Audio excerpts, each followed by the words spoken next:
So in this video, I'm just gonna be explaining to you guys is my experience working at a warehouse, what it's like, what to expect, and yeah.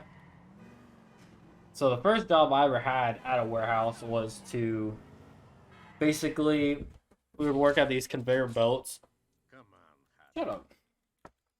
And what we would do is just sit in the tracks and use the conveyor belt to bring product down that was received from the front of the warehouse into trucks where they're going to ship over to the stores basically.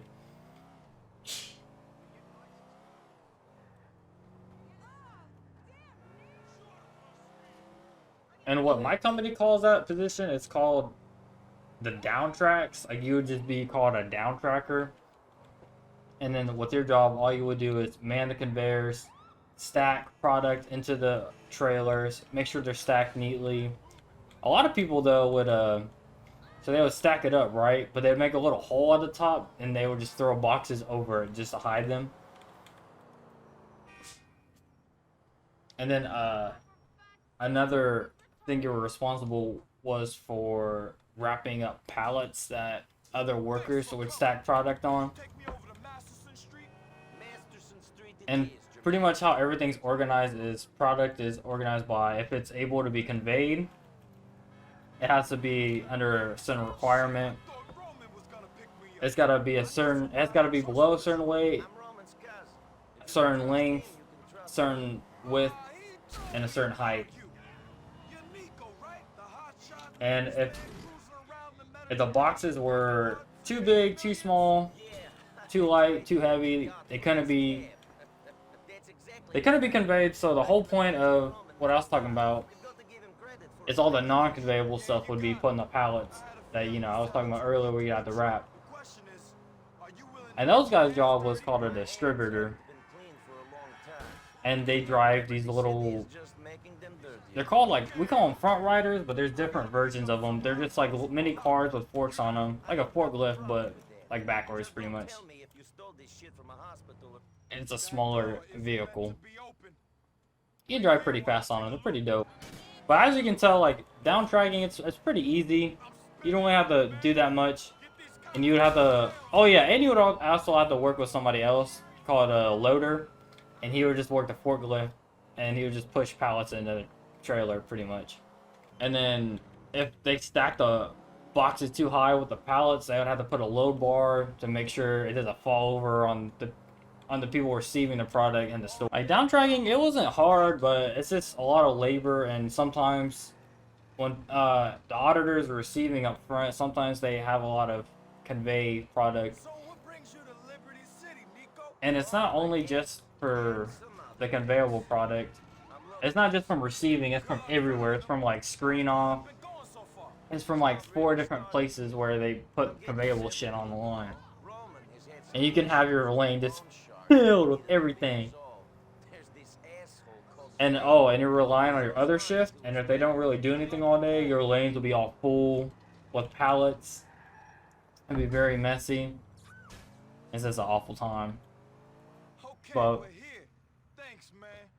you have to rely on someone else to push in your items, push in all your pallets, and then all you have to worry about is throwing boxes in the truck.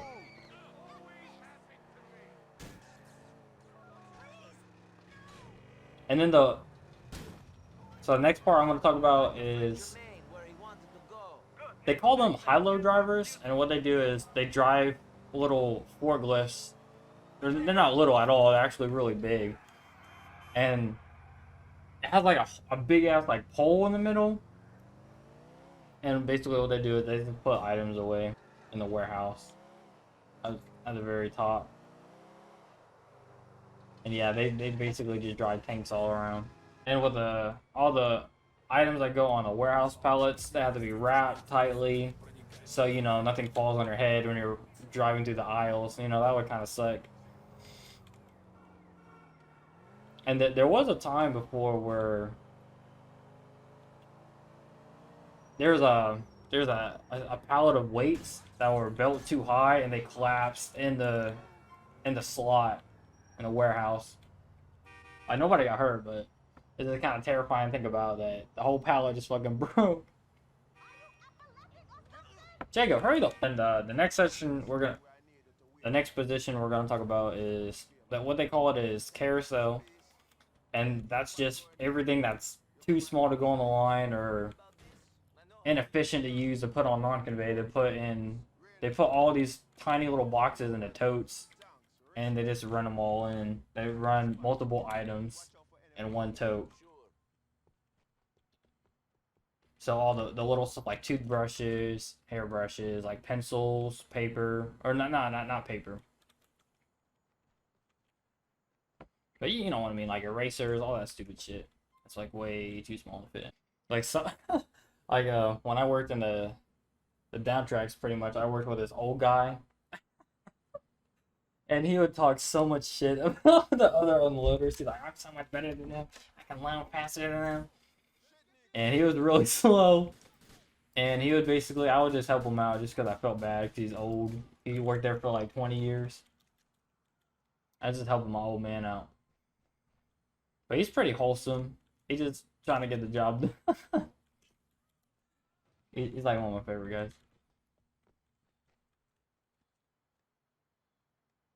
He's like, can you come over here? And if you guys are curious, like it's like union work. You get two 15-minute breaks and a 30-minute lunch. The two 15s are paid, which is pretty dope.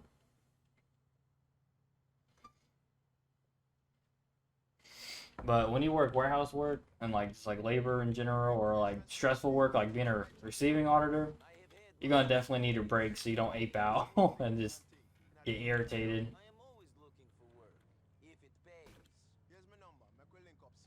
But one of my least favorite parts about working at a warehouse is the hours are really volatile.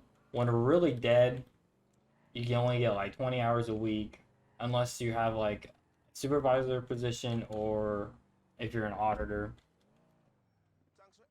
But when you're just a warehouse clerk, you can work, especially in like holiday times, like Christmas, you can work up to like 50 hours a week, like 10 hours a day. And like, jeez. But you do get really good benefits here, like holiday pay.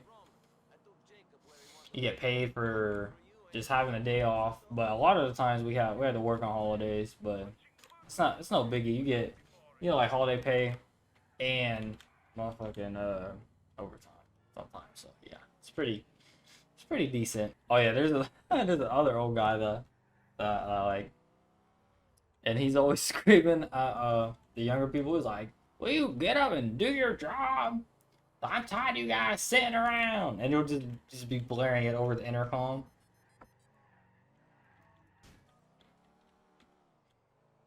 It's just goofy moments like that. Like, get off your fucking phone! And another good thing about working at a warehouse is you can be pretty independent. Like your bosses aren't gonna really yell at you unless you're not doing your job. So you just chill. Not really chill, but just make sure you get your work done. And just make sure you're efficient. Because if you don't really get your work done, everything's gonna pop up and everyone's gonna be cussing you out. Well, I'm just kidding. They're gonna cuss you out, but they're just gonna be irritated. And they're gonna come have to bail you out, and it's not a good sight. And nobody's gonna want to help you or work with you.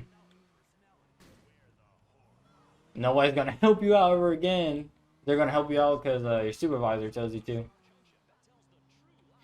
Another thing that's goofy is nobody knows what they're doing at a warehouse. Like nobody has any communication. Nobody knows what's going on. You'll be staying late, and you'll have like 4 supervisors over just trying to figure out where to put certain items at. And just like I think it was Friday, they had me they didn't have like those pride cases on, and they they had me climb in the back of trailers to go throw them in. So they put things in called pedals where they send one trailer in for 2 different stores. So it's like more efficient because I guess they're closer together. So it just makes sense to have one truck drop them off. And they use that to save space, so they don't have to like build more dock doors in. But working at a warehouse is pretty high. It's pretty low retention rate. Like a lot of people leave. There's a few people that stay. Well, there's when people do stay, they're there for like 5 years plus, and then a lot of like people my age in their 20s, like 18 to like 25, they kind of come in and leave. Like some college kids comes in for seasonal work for like the overtime for like Christmas, and then they just dip. But it's definitely something you could do if you want something long term. You could be an auditor and get paid at least like 40,000 a year with the overtime you get. But if you stay for a while, you can make like 50 to 60. Because in like 5 or 6 years, you'll get base 40,000, and that's not even counting all the overtime you'll get.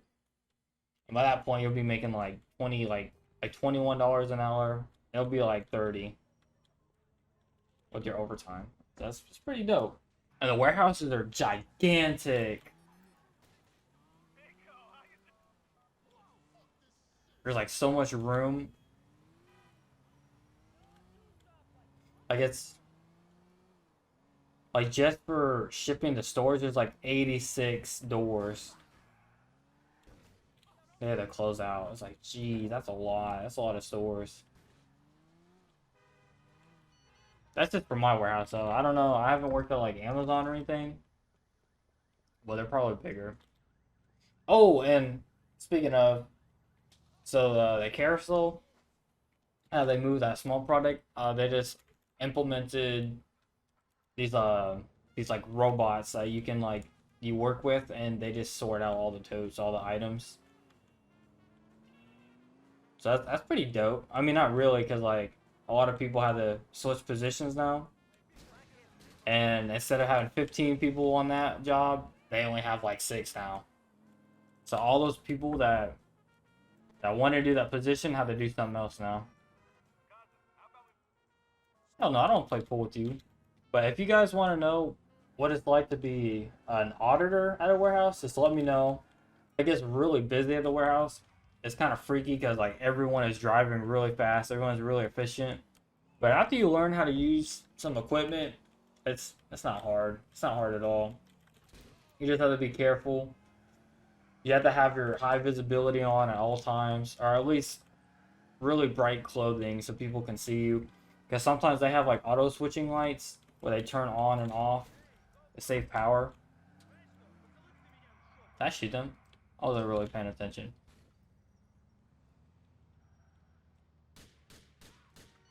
Oh no. I wasn't even paying attention. But I don't know too much about unions, but everyone that I know that's been there for like 5 years plus that are auditors, they choose not to be in the union because they don't really help them out. They don't offer them any like new like raises or benefits, and it doesn't really help them keep their jobs. So they just choose not to join the union. But everyone past their point of starting, if you want to be an auditor or whatever, you have to be in the union. So it's kind of weird. I don't know what's up with that, but and another thing I really like about working at a warehouse is the supervisors are pretty laid back. Like a lot of the time they have rates and stuff, and if you don't perform to the rate, you're supposed to get in trouble, but I guess not because a lot of people just mess around.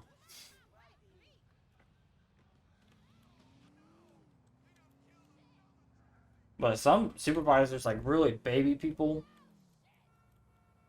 and I won't really spoil for the next video, but on certain positions, if they don't want to do their work, they'll push it on other people.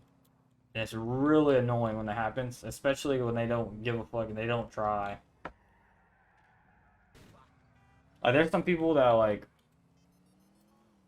the supervisor, basically, they tell them to help them, and then they just, like, leave them and screw them over, leave them with more work. Well, I mean, it's the work they're supposed to do, but I guess one girl's like, I don't care. I'm just gonna go home.